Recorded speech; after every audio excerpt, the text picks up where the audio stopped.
Hi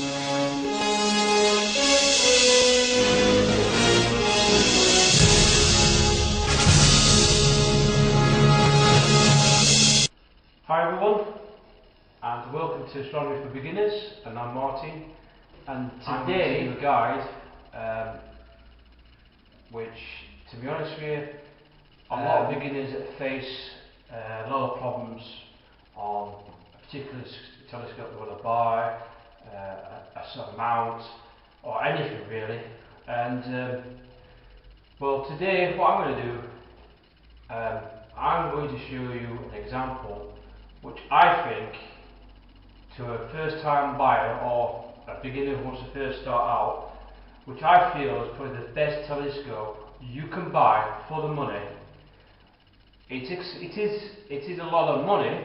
It's around about 300 to 400 pounds sort of mark. But to be honest with you, it's probably the best telescope you will ever buy for a long time. And when you bought it, it will serve you no end. Alright, it does a lot of things. It will show you excellent views of the planets and deep sky objects like galaxies and nebula, and it offers a wide range of eyepieces that can be used with this scope. It can also be used for astrophotography. In other words, you can use it to image the moon, the planets, and maybe some deep sky objects. But obviously, for that price range, you'll be looking at a decent sort of amount. But however, for this package, now I've had this telescope for about 4 or 5 years now, and to be honest with you, this scope has served me so well on its performance. I'm really impressed by it, and to this day I still use it as my grab and go scope that I use for occasional stargazing whilst I'm imaging with my other telescopes. But this telescope, to be honest with you, with the amount of times I've used it, it has served me no end. Alright? And to be honest with you, it gets a lot of good views from a lot of people that use it as well, from a lot of forums and magazines, and a lot of from a lot of YouTube clips as well. Now, just bear in mind, when you're buying a telescope, alright, a lot of things you've got to take into consideration is you want to buy a telescope that gives you a reasonable, decent amount of aperture. Also is practicability, or portability. A lot of scopes, when you start buying a lot of telescopes, you can buy them in an expensive sort of price, but one thing I've noticed is even with, I own a 12-inch Dobsonian, fantastic telescope, offers fantastic reviews, but portability wise it's heavy and it weighs 60 kilos as it is, and transporting it back and forth to a remote observing site, it can be hectic. So with this particular telescope that I'm going to show you, this is portable. This is a very ultra portable scope in itself. It offers decent aperture for the money, and it's portable, and yet it provides other extras as well. I can't think of any scope that can beat it for its price. Bear in mind, 300, 400 pounds is actually the normal sort of, it's basically the norm. If you're after some decent optics with everything thrown in, you're looking between 300, 400 pounds for a decent scope that offers just about everything you can do. Now I'm going to show you now what the scope is. Alright, and I'm going to show you the features, what it owns, what it comes with, the optics, what it does, and so forth. Alright, and I'll give you a good insight, alright, because a lot of beginners, when they're first choosing their beginner scope, my always good decent advice is, if you want to look for a decent scope, is go to a telescope shop, go to an astronomy shop that specialise in selling these astronomical equipment, and see for yourself, right? Because that's the best, it's the best advice I can offer you. Avoid the places like that's like an electronic store, or go to specialised camera shops or astronomical shops, telescope shops that specifically sell these, right? Because you're guaranteed the guys that sell them will also know a lot about them as well, and they can usually cater for your budget. So what we're going to do now is I'm going to take the camera out. I'm going to show you now my recommendation for a #1 beginner scope, which would do everything for you and good for the price. Okay, and here it is. This is my #1 recommendation to any beginner who wishes to purchase a telescope for the first time and wanting some great views with decent aperture, with a decent mount, and also you could use it for astrophotography if you go ahead in this. Okay, this is a Skywatcher Maxitov Cassegrain telescope or compound telescope, and this, believe it or not, when I first bought the scope, is that the mount didn't come with it. I actually bought this separate. At the moment you can buy from a lot of good astronomical retailers who sell this scope with the mount, which is a go-to mount, believe it or not, and with quite a lot of accessories, alright, for the price, for around about 350, maybe 370 pounds, right? Which sounds a lot, but believe me, when I show you all around the scope what it offers, I think you'd be more pleasantly surprised that what you're getting a scope for this kind of money, you can't go wrong. Alright, this offers excellent views for the price, and to be honest with you, once you own this scope, you'll be in love with it, guaranteed. So we're going to give you a little guided tour itself around. Package doesn't come. It comes with the scope 5 tube itself. All right, 5 inches is quite a big scope. All right, and the size will show you a decent amount of aperture to show you detailed planets. Detailed views of the planets, the moon. Absolutely fantastic views, and it also can be used for DSO viewing as well, and shows you excellent detail on quite a lot of nebulae and galaxies and all that. Alright, bear in mind at the end, ignore that is basically a flip mirror. Now the normal setup that comes with the scope and the mount, it comes with just a normal quarter inch mirror. Mirror diagonal, so you won't get the flip mirror. This is just an accessory that I purchased, so when I use it for basically for planetary imaging. But you don't have to have a flip mirror, but you can use a quarter inch diagonal, which comes with it. It also comes with absolutely fantastic eyepieces. Alright, comes with a good quality super plossel, which is 52-degree field of view, good glass as well. Alright, and it also comes with a 10mm, which is alright, the 10mm, but I really prefer the wide field views. It doesn't come with a Barlow lens, I'm afraid, but it does come with a diagonal as well, so you can use it for that sort of purpose. Also at the top of the tube, also I fitted a red dot finder.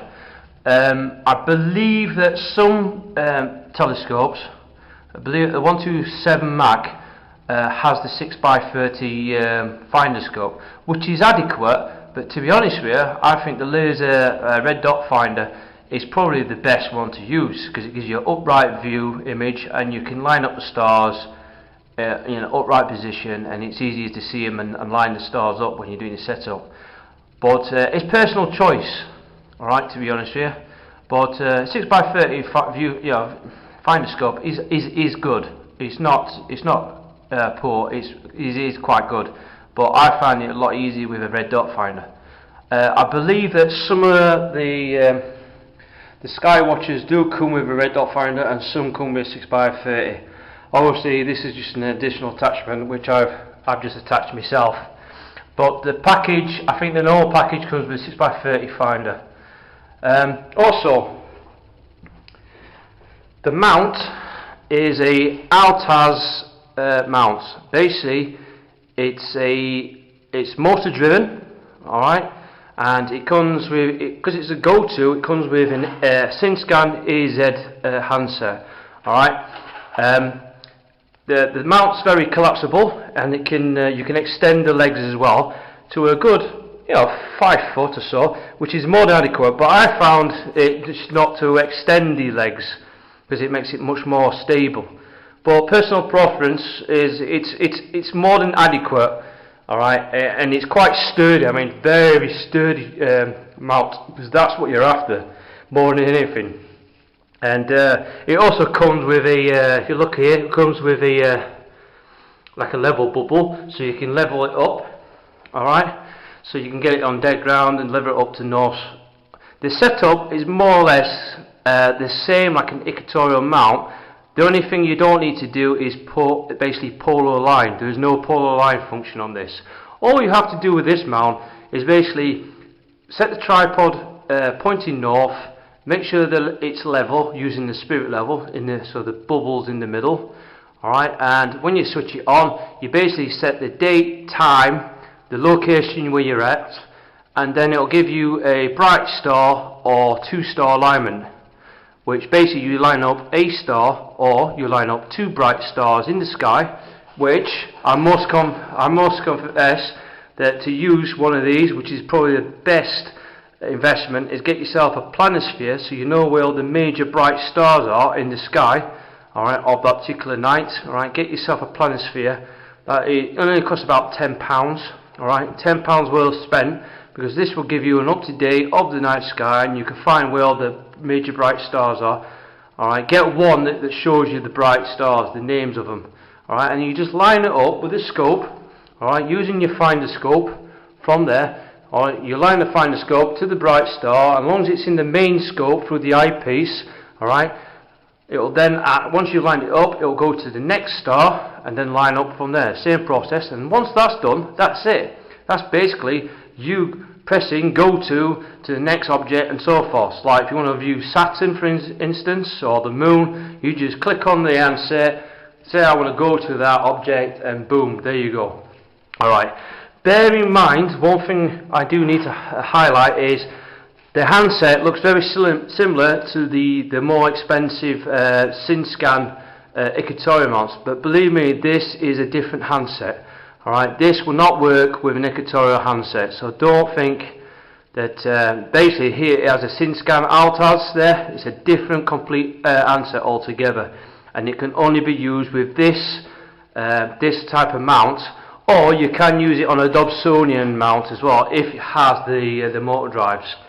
But however, it's simple. It has on the mount itself. It has the power port, which it can run on the batteries here, which runs off 8 double A's, I believe. All right, and it powers off to a lead into the port here. However, the best investment is to get yourself a cigarette power cable like this one, alright, which will last a lot longer, and then you connect it straight to something like a cigarette lighter to your car, so you can run off the vehicle car battery with that, or you can alternatively use a power station or something like that runs like a 12-volt supply, alright. And it runs quite well, and it runs for quite some time. The telescope is attached to a dovetail. Alright, you've got the dovetail here with a clamp, and it basically just screws onto there, clips on there. So really this mount can be mounted with different scopes as well. So you can take that off and you can mount another telescope. As long as it has this dovetail, you can mount any scope. But bear in mind that the mount can only hold up to about 5 kilograms of weight. Anything over that, then you start to get into problems with tracking. The mount will start to wobble vigorously, alright, and you don't want to overload the mount. So basically this mount can take up to about 5 kilos, which I believe that the 127 Mag is probably the maximum you can go, even if you've got a camera and an eyepiece and all the other accessories. It should be fine. But I've used it for planetary imaging.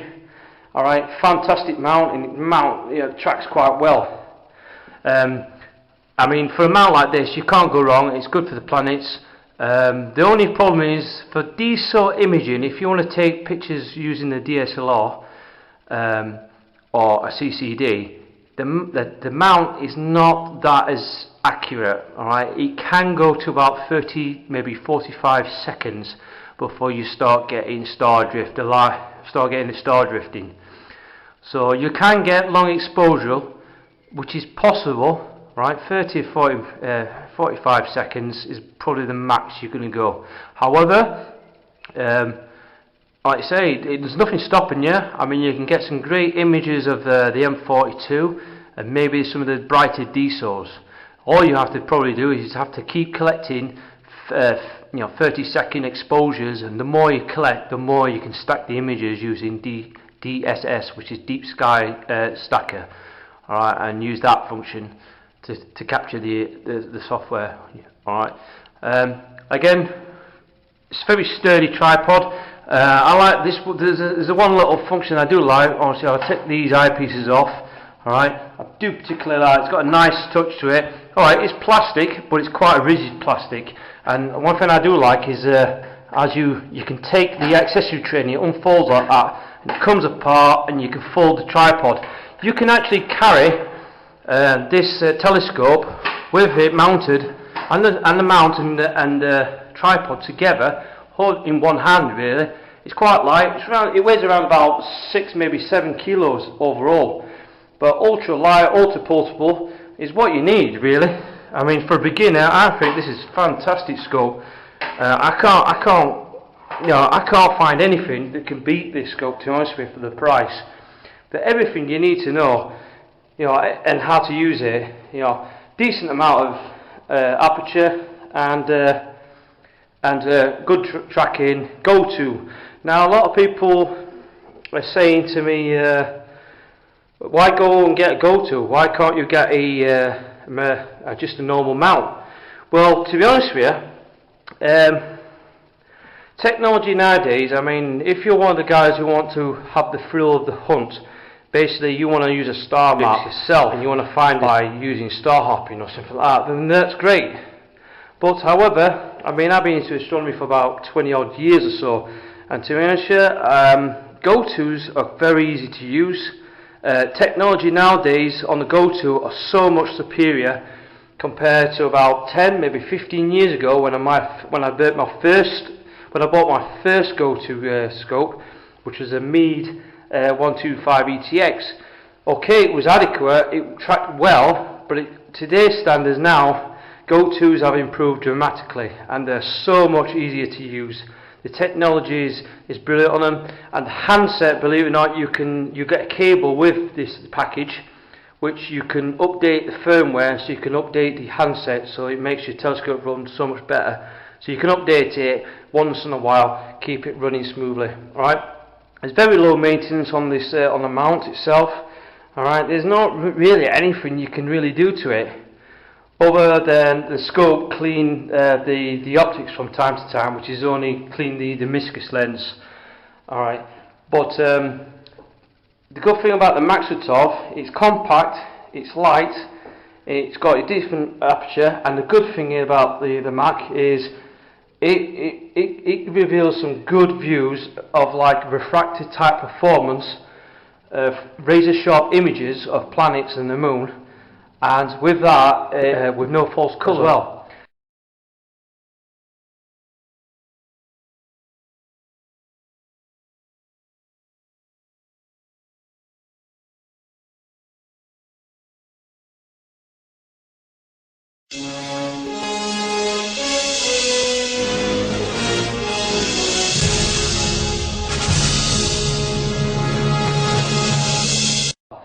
So because it's a mirrors design as well, because there's mirrors built into the scope, a lot of people are deterred away from this particular scope because people are afraid of collimation issues. Now, believe it or not, collimation issues on this scope is very minimal. Alright, I mean, I've had this scope for 5 years, and this scope has still maintained its collimation throughout. There's no hassle with it. Alright, bear in mind, alright, collimation on this if you lose collimation, you basically have to drop this telescope on the floor to throw it out its collimation. And in the process, if you did drop it on the floor, you're more likely to break it as well. So that's how good it holds its collimation. So don't get deterred away from the Mac. All right, believe me, the Mac holds its collimation quite well. If it does suspect that the image is not quite well, all right, take it to a telescope retailer or someone who knows what they're doing about the optics to try and collimate the optics for you. All right, it is a very complex thing, and to be honest with you, if you don't know what you're doing, take it to someone who can. But believe me, collimation issues, if you don't drop it, you're fine. All right, just don't drop it on the floor, or it will lose its collimation. But believe me, you're not going to get any qualms with it. You know, so don't worry about that. Also, another thing is, one thing I do need to point out. All right, as well as investing in the planisphere, all right, and a power lead for this mount. The big drawback of the Mac is because it's got a very closed lens system. All right, you can see the main mirror, you've got the secondary mirror, and then you've got the meniscus lens. The Mac is very prone for dewing up. In fact, it's that much of a dew magnet, it attracts it. So the best investment you can get, as well as the planisphere, is get yourself one of these. Basically, this is a dew zapper or a dew shield. Alright, this one's a bit different because this has a cable with a dew band on it. You can get some without, alright, but if you pay a little bit extra, alright, you can buy yourself a dew shield with a dew strap as well built in. Alright, you just need a bit of power. Connect it to a 12 volt power source or something like that, and it will fend off dew all night long. But a normal dew shield, which is the one that doesn't have a band on it, it will serve its purpose, and all it does, it just goes over the objective lens like so, right? And it basically keeps the moisture out for the time being. However, the dew shield will only stop it to about maybe 3, maybe 4 hours at the most. So, and then moisture does absorb into it. That's the only drawback. But apart from that, everything else is all hunky-dory. Alright. So, as you see, good quality optics as well as the 127 offers. Really good quality optics. Bear in mind, they will get a bit dusty. Don't shine a torch into the mirror, in the main mirror, and you will see dust particles, right? But as long as you can have dust particles in there, as long as you keep the tube sealed up all the time, and all that, you'll get some dose of dust particles, but don't let that deter you away. All right, like you say, don't let that put you off, and don't shine a torch in there because it will put you off. All right, a little bit of dust is fine, even on the mucus lens itself. It's not going to deter the performance, alright? And believe me, I have my 12-inch Dobsonian for about 4 years as well, and that's dusty as hell, but yet it still offers me some brilliant views, alright? So don't get into a habit of dusting the optics and all that. If the lens does become dirty with fingerprints or smear marks or something like that, I would highly recommend you getting some proper lens cleaning solution, or believe it or not, a Barda Wonder Fluid and cloth. Alright, look onto the web on how to clean obviously the objective lens properly. But believe me, I've only cleaned this objective lens twice, and I've had it 5 years. So as long as you keep the cap on always when you're not in use, alright, it's fine. You do not need to bother with it. Alright, so like I say, I've only cleaned this twice since the years I've had it. Alright, that's how frequent I have done to clean the objectives. As you can say, it's very sturdy mount. Alright, like I say, 350 to 370 pounds. I mean, it sounds expensive, but you've got a scope that does everything. Alright, it'll do a lot of stuff. It'll do a lot of work for you. It's good for planets, and it's good for the moon. You can even image the sun, but bear in mind, use a solar filter. Right, you can buy them for this scope, which fits over there, but get yourself a solar filter if you want to view the sun. Alright, so make sure, so you can use it for solar imaging, alright, and you can get different attachments that you can attach to your DSLR, or even a webcam. I mean, I just attach a webcam on here, on this side here, and I can take images using the webcam, which is probably the best way if you want to get great views of planets, the moon and the sun. Alright, goes a long way. But for DSLRs it's a bit limited, alright, because of the mount, because the mount's not polar aligned, alright, because it does the up and down and left and right motion. Your tracking is not going to be as great compared to an equatorial mount, because basically it has to move both axes to keep in line with objects, but the tracking is sufficient, alright, and it's good for visual, and it's good for planetary imaging and so forth. DSOs 30 to 45 seconds at the most before you start getting star trailing, so bear in mind with that. But however, when you start investing on equatorial mount, then you start investing on cameras now for DSO imaging, you can spend up to thousands of pounds. But however, for a beginner first starting out, this is probably the best telescope you can buy for the money. Right? I can't highly recommend it as much. Also, when you're first starting out astronomy, as I mentioned about, get yourself a dew shield. You know, they cost around about £20 for a dew shield. Right? That keeps the atmosphere, the moisture off there. A power lead and a planisphere. Also, get yourself a Barlow lens as well, because Barlows do actually give you a variety of magnification. I mean, you've got two eyepieces there, but if you've got a 2x Barlow, and get yourself a good quality Barlow, and I mean, you can pick them up for about a good quality one for about £40 to £50. You can get a good quality Barlow lens, and get yourself a good quality Barlow lens, and it'll give you some full range magnifications. So basically, you've got 4 eyepieces. And also, another number one thing I also forgot is get yourself a torch, alright, preferably with one which has a red light, right, like this one. Now this is a head torch. Now I like head torches particularly because if you're working away, right, you stick this on your head and your hands are free, and you can get access to a lot of stuff. And you do look a bit of a geek with it, alright, but believe me, having the hands free makes it a lot easier, and you can see where you're going with it. So a good head torch like this one. I mean, you can use hand torches, but head torches for me work for me, and they're not that much money. You're looking around about £20 for a head torch.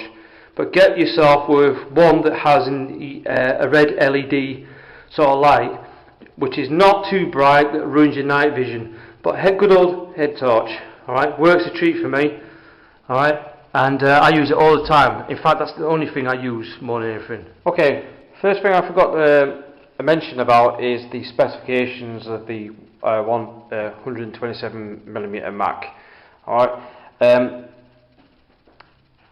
because it's a 5-inch scope, it delivers, you're looking at magnitude around about 12.5 magnitude. Alright, it's the faintest limit it can go. Alright, and it does a resolution of 0.9 of the resolution as well, which is quite good, which is under the ideal conditions of the 1 degree arcs per minute, I believe, which will give you some finer details. And now, sort of details you're looking at is this scope can deliver the rings of Saturn, particularly the Cassini's division on Saturn. So you'll see the ring structure on Saturn, you'll see the cloud belts within Saturn, maybe a few storms. You can also see maybe 3 or 4 of the moons of Saturn. Again, say like example Jupiter, again you'll see the red spot on Jupiter, the main equatorial belts on Jupiter. You'll see probably maybe on good nights you may see the finer details in the belt system, as well as the 4 Galilean moons. Alright, so believe it or not, the scope reveals a decent amount of detail. Alright, and the moon, you'll see the moon, you know, the mountains and the valleys and the craters, you know, of a more staggering detail. Because of the decent 5-inch aperture, you know, it's also great for diesels. Alright, and you can see M42, which is Greater Rhine Nebula, in vast detail with the trapezium stars in the middle. You know, you see the cloud formations in there. I mean, you look at the Andromeda Galaxy, you'll be able to see Andromeda Galaxy with its structure, and you'll be able to see its little companion as well, which is a little companion galaxy, I believe, with 32. Alright, so you'll see quite a lot of detail for a 5-inch scope. You know, it's a little bit smaller than the 6-inch reflector, but on the upside, because how the telescope is designed and made, because it's a Maxwell and it has mirrors and lenses combined, you will not get the colour, false colour on this, and you have razor sharp views, which is a staggering amount of detail. Magnification, because it's an F, I believe it's a focal length of 1500 millimeters, which is round about, I think it's about 11 or 12, F11, F12, which is quite a slow telescope. That's the reason why for diesel imaging, if you're going to use it for diesel imaging using a DSLR or CCD, you really want to speed the telescope up. So really you'd be needing to invest on a 0.5 times photical reducer to half that photical length to an f7 at least. I believe f7.5 you can get away with it, and it speeds the telescope and widens the field of view. So it speeds up the exposure time to capture the light photons. But again, because of the mount, you're aiming around about 30 to 45 seconds maximum before you start getting star trailing. Alright, so believe it or not, it's okay. It's a slow telescope, but you need a photical reducer if you want to try and do diesel imaging. Alright, basic diesel imaging. Magnification wise, because it's a long photical length, alright, you can get some staggering amount of magnification, and believe it or not, this scope can easily push out 250, maybe 270 times magnification, which, believe it or not, you will hardly use that kind of magnification. In fact, you push it too much, alright, you will start to lose resolution on the planets, the objects will be dimmer, and you can't view very well and all that. So really, ideally, around about 170 to 200 times is probably more than adequate, and you rarely go beyond. I mean, just, you know, the good rule is 50 times per inch. So because of the telescope being 5 inches, yeah, you can push it all the way up to 300 times. But to be honest with you, 200 times at the most is what you're looking at the scope from this. But again, with a 5-inch aperture, you know, you're getting some good light grasp with this scope, you know, in a portable package. Now, again, recommendations. You can get the 130p, which is a reflector, which is a Newtonian reflector. But again, with the Newtonian reflector, if you want, you know, again, it's a fantastic scope, all right, and it offers fantastic views. Don't get me wrong, the 130p is unstoppable as well, but the problem with the 130 is you need to invest on a laser collimator, which is another 40 or maybe 50 pounds to get a laser collimator, and you need to collimate the mirrors once in a while, especially when you move into a remote site. With this telescope, you won't have that problem, alright? As long as you don't, you know, drop it on the floor, alright, it's fine. It holds its collimation fine, alright? And if you're travelling in a car or something, put it in a little case or a bag or a rucksack, and it will be fine, alright? And that's why I like the Maxwell, because it's compact and it doesn't lose collimation, alright, compared to a reflector. I've just thought I'd highlight those things as well, right? Again, if there's any questions you want to ask us, please feel free to ask us on Astronomy for Beginners, either myself or Simon, alright? And anything regarding this, please feel free. Okay, and thanks for watching.